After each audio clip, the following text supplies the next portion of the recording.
The design argument.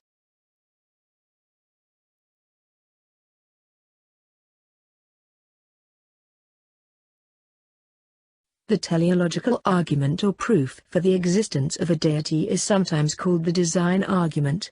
Even if you have never heard of either argument, you are probably familiar with the central idea of the argument, that is, there exists so much intricate detail, design, and purpose in the world that we must suppose a creator.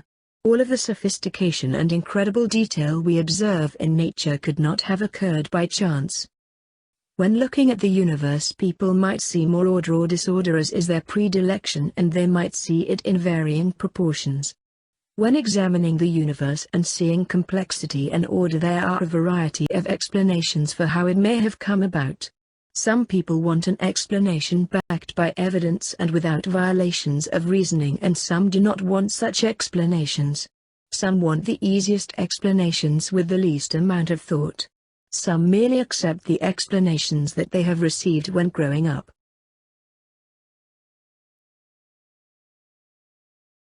The teleological argument is the second traditional a posteriori argument for the existence of God. Perhaps the most famous variant of this argument is the William Paley's watch argument. Basically, this argument says that after seeing a watch, with all its intricate parts, which work together in a precise fashion to keep time, one must deduce that this piece of machinery is a creator, since it is far too complex to have simply come into being by some other means, such as evolution. The skeleton of the argument is as follows. Premises. 1. Human artifacts are products of intelligent design, they have a purpose. 2.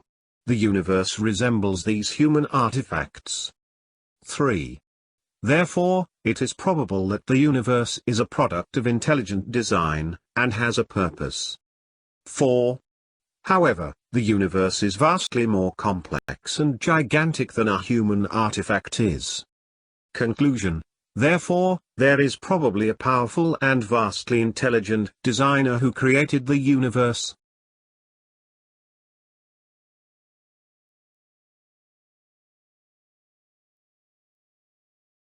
The teleological argument of Aquinas. Aquinas' fifth way is known as the teleological argument, from the Greek telos meaning purpose. The argument attempts to show that the universe is being directed towards a telos and that there is evidence of intelligent design in the world, which infers the existence of a designer. All natural occurrences show evidence of design. This suggests that there is a being that directs all things. Things that lack knowledge cannot achieve anything unless directed by someone with knowledge. For Aquinas, there is an intelligent being that directs everyone towards a purpose, who is called God.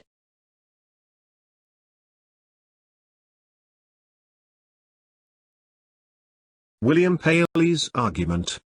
A modern version of the argument was devised in the 18th century by Paley in his book Natural Theology. He has two parts to his argument: design qua purpose, the universe was designed to fulfill a purpose, and design qua regularity, the universe behaves according to some order. Design qua purpose. He uses the watch analogy to illustrate the first part of his argument. A man walks across a heath and finds a rock. He attributes the existence of the rock to nature. He walks further still and stumbles across a watch. After some examination, he concludes that its purpose is to measure time. Due to the complexities of the watch, he concludes that it is impossible that the watch had come about without the agency of the watchmaker. Paley compares the watch to the universe. The universe, like the watch, is too complex to have just happened by chance, and so it is impossible to suppose that the existence of the universe came about without the agency of a universe maker - God. Paley uses the example of the eye to illustrate that there is specific design in the universe. He says that it is obvious that the eye was designed with the specific purpose to see. Thus, Paley argues for a designing creator, God.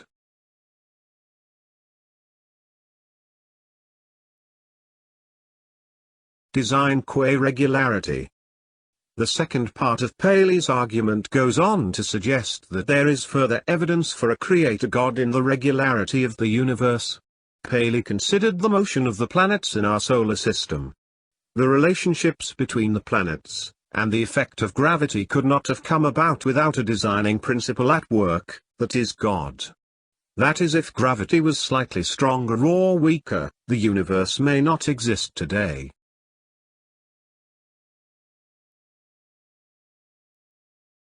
David Hume's criticisms.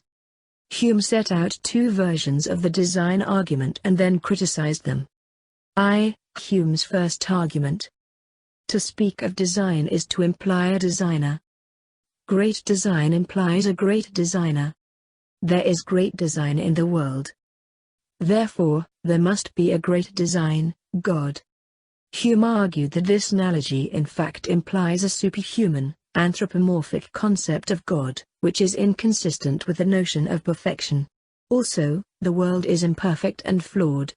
Does this imply an incompetent designer?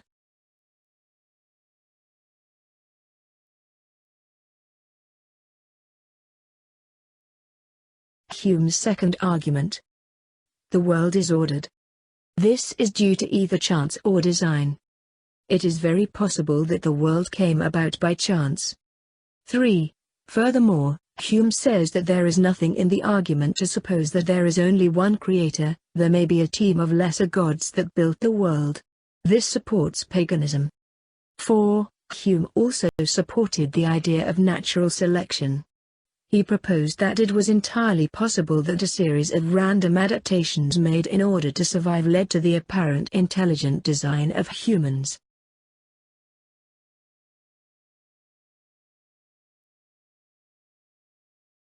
J.S. Mill's criticism. In Nature and the Utility of Religion, Mill argues that nature is guilty of serious crimes for which she goes unpunished. The atrocities through which humans and animals suffer would not go unpunished if they were the result of human agency.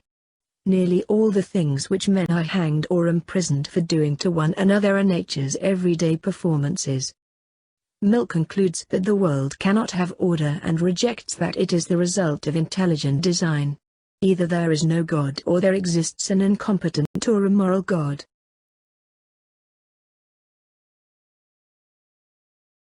Darwinist challenges. Charles Darwin proposed the theory of natural selection, which states that the fittest and healthiest members of society survive and their characteristics are passed down. His theory challenges Paley and Aquinas' argument for intelligent design in the world. He proposes that apparent design is in fact the result of natural and random process. In the words of a geneticist, Steve Jones, it is a series of successful mistakes. Richard Dawkins supported Darwin by saying that random mutations in DNA alone gave rise to variation in the world. Natural selection gave the appearance of design, which led to the mistake of assuming design in the universe.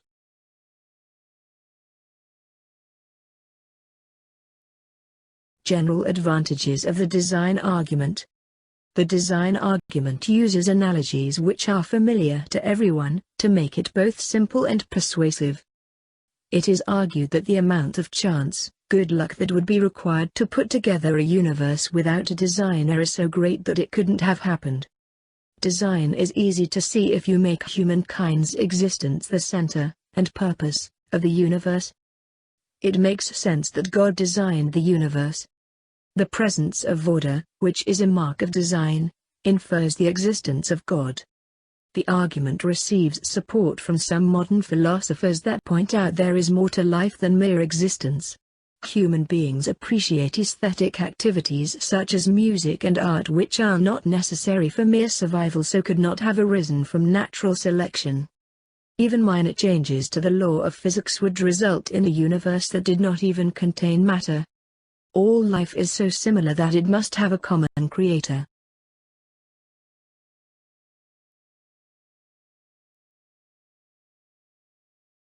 General disadvantages of the design argument. David Hume is a leading critic of the design argument. He pointed out that alongside the beauty, design and order of the universe there was ugliness, suffering and evil. The universe is a living organism which changes and develops rather than a machine, a watch. Hume said that when there is a huge number of possibilities, only those which actually work will survive. What appears as the work of an intelligent designer may in fact be one surviving example of many variations. It survived because it worked. Even if we believe that God is the great designer of the universe, how do we know that God is still with us? Just because the universe looks designed, doesn't mean that it is designed. The presence of natural disasters suggests that the design of the universe is not as perfect as God would have made it.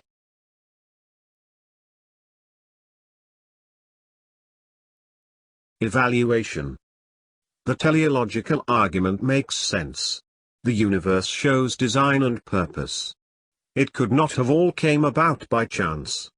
Everything has a purpose and is perfect for that purpose. The chances that it was all by chance are so slim, but even although the universe seems designed, it hasn't been perfectly designed, as there are things such as natural disasters. This suggests that maybe it wasn't designed by God, as he would have created a perfect design with no natural disasters.